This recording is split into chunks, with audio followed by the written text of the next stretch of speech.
His name's Matthew, but we called him Tiggy. He was named for Tigger. And when he was born,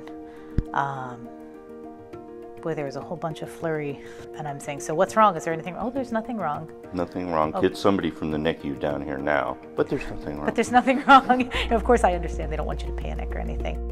We had some not so great doctors in the NICU. He was a substitute doctor who was in there for the first 2 weeks when Tig was born, and he was, I think he saw him as sort of a lab rat type of thing, and when the regular NICU doctor came back from her vacation, I think we thought maybe she would be a breath of fresh air, and she was really not much better. She was a little less brusque, but she kept pushing for us to terminate him.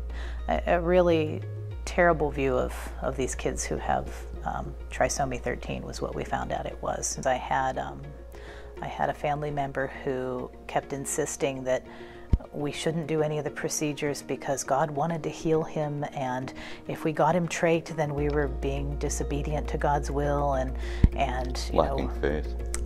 It was a whole big thing about, well, you don't have the faith to know that he could be healed, and you're holding back that healing by giving him oxygen. By the time we did have his trach procedure done and everything, we knew it was the right thing to have done, and we were very at peace.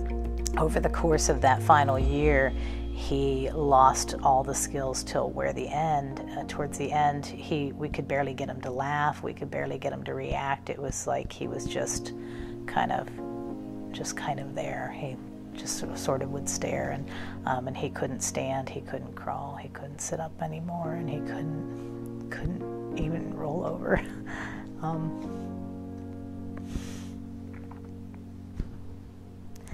But he started having the type of seizures where he would stop breathing.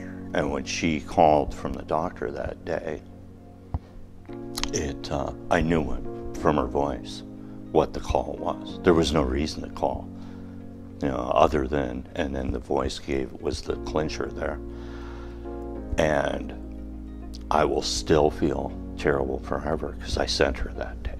She got to witness probably the worst thing that will happen in her life, all because I wanted to stay home. That's the worst part of losing him. For him to go, we lost. He did not. He went to the next level. He's ahead of us in this game.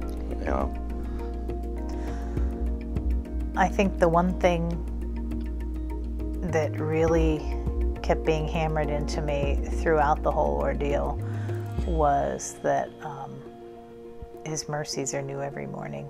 If I knew ahead of time, you could watch a little video of everything that you'd go through for those 5 years, I would still do it because God brought us so much joy during that time that we never would have expected. I think God really redeemed that whole thing just by allowing us to grow so much.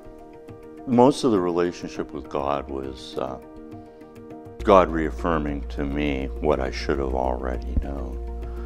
He's like Dad in the car, and you're the little kid in the back seat. God's going to take you where he wants you to go, and he knows you can hang on for the ride. You might come out a little bruised.